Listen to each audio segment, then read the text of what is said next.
자, 주기도문 하시겠습니다. 하늘에 계신 우리 아버지여, 이름이 거룩히 여김을 받으시오며 나라가 임하옵시오며 뜻이 하늘에서 이루어진 것 같이 땅에서도 이루어지이다. 오늘날 우리에게 일용할 양식을 주옵시고 우리가 우리에게 죄 지은 자를 사하여 준 것 같이 우리 죄를 사하여 주옵시고 우리를 시험에 들지 말게 하옵시며 다만 악에서 구하옵소서. 대개 나라와 권세와 영광이 아버지께 영원히 있사옵나이다. 아멘. 우리 하나님 말씀 보시겠습니다. 하나님 말씀 빌립보서 1장 6절 말씀입니다. 너희 안에서 착한 일을 시작하신 이가 그리스도 예수의 날까지 이루실 줄을 우리는 확신하노라. 아멘. 이 하나님은 끝까지 자기 백성을 붙드신다. 하나님은 끝까지 자기 백성을 붙드신다라는 제목으로 이 말씀을 선포하겠습니다. 이 사랑하는 성도 여러분, 오늘 우리는 이 구원론 시리즈 10번째 시간입니다. 지금까지 우리는 이 하나님의 구원이 얼마나 놀라운 은혜인지를 살펴보았습니다. 우리는 죄인이었습니다. 예수님께서 십자가에서 구원을 이루셨습니다. 우리는 믿음으로 의롭다 하심을 받았습니다. 하나님의 자녀가 되었습니다.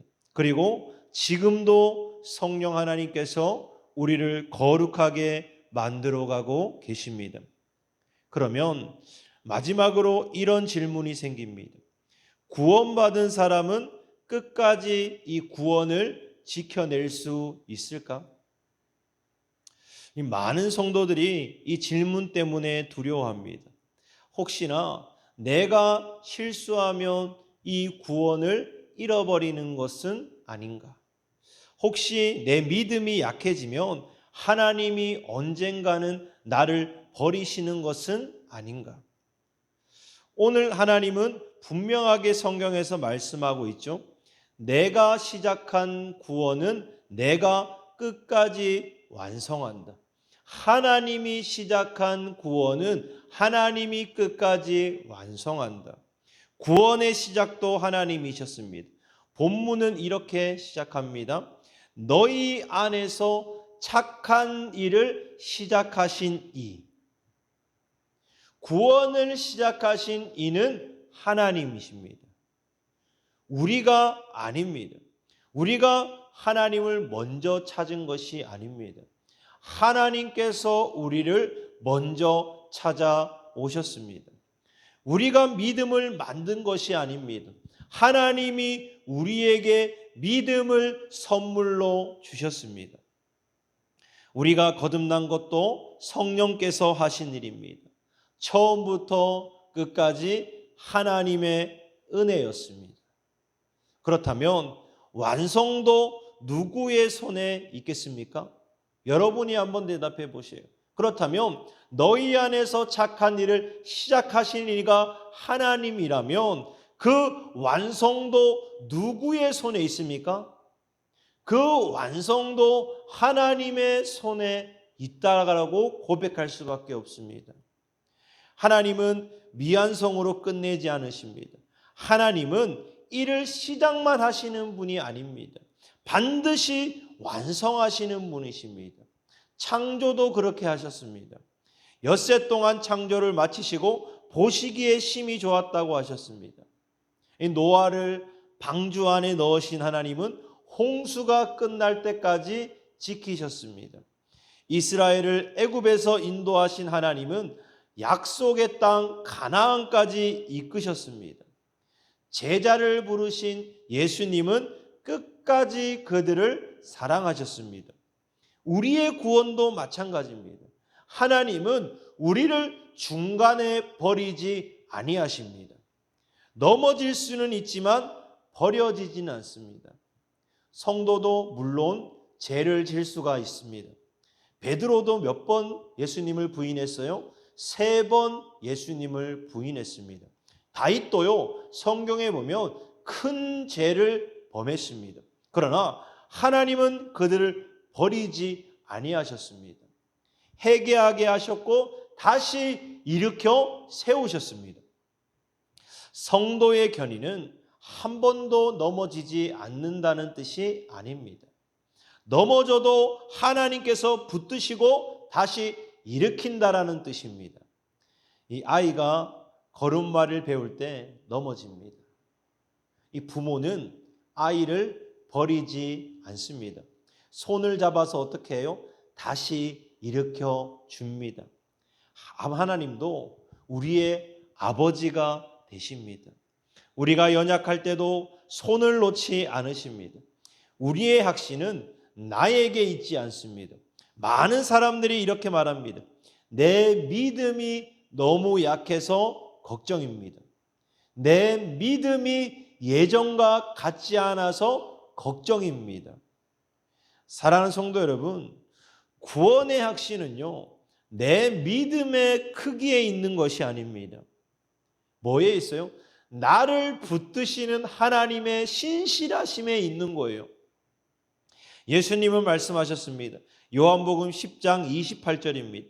내가 그들에게 영생을 주노니 영원히 멸망하지 아니할 것이요 또 그들을 내 손에서 빼앗을 자가 없느니라.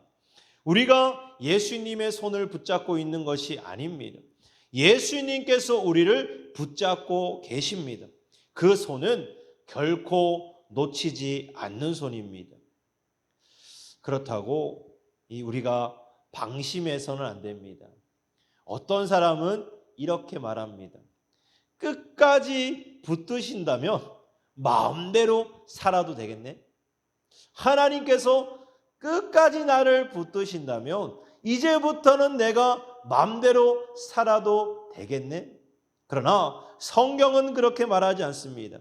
하나님께 붙들린 사람은요, 아무 때나 사는 것이 아니라 하나님을 더욱 사랑하게 되어질 수밖에 없습니다. 하나님이 나를 붙들어 주는 만큼, 그것을 아는 만큼, 하나님을 깨닫는 만큼 사랑할 수밖에 없는 것입니다. 죄를 더 이상 가볍게 여기지 않습니다. 은혜를 값싸게 만들지 않습니다. 오히려 감사함으로 거룩을 추구합니다. 구원의 확신은 방종의 이유가 아니라 순종의 힘이 됩니다. 하나님이 끝까지 나를 사랑하신다. 우리가 세상에서도 이 깍두기들, 이 보스 있잖아요. 그 보스에다가 이 생명을 거는 이유가 뭐예요? 그 보스가 나를 위해서 모든 걸 희생하고 나를 이끌어갈 줄 알기 때문에 세상 깍두기들도 그 보스에다가 생명을 거는 거예요. 우리 하나님은 끝까지 나를 사랑하시는 것을 우리가 믿게 되어지고 깨닫게 되어지고 알게 되어지는 만큼 우리는 자발적으로 순종하고 우리는 그 거룩한 삶을 추구할 수밖에 없는 것입니다. 이 확신이 있기 때문에 우리는 다시 일어나 하나님께 달려갑니다. 사랑하는 성도 여러분, 혹시 오늘도 이 자신의 연약함 때문에 낙심하고 계십니까? 넘어졌다고 포기하고 있습니까? 하나님은 여러분을 향하여 오늘 말씀하고 있습니다. 내가 시작한 일을 내가 끝까지 이루겠다. 이 약속은 우리의 결심보다 강합니다. 우리의 실패보다 큽니다. 우리의 연약함보다 신실하십니다. 그러므로 오늘도 예수님을 바라보시기를 바랍니다. 구원의 시작도, 구원의 가정도, 구원의 완성도 모두 하나님께 달려 있습니다.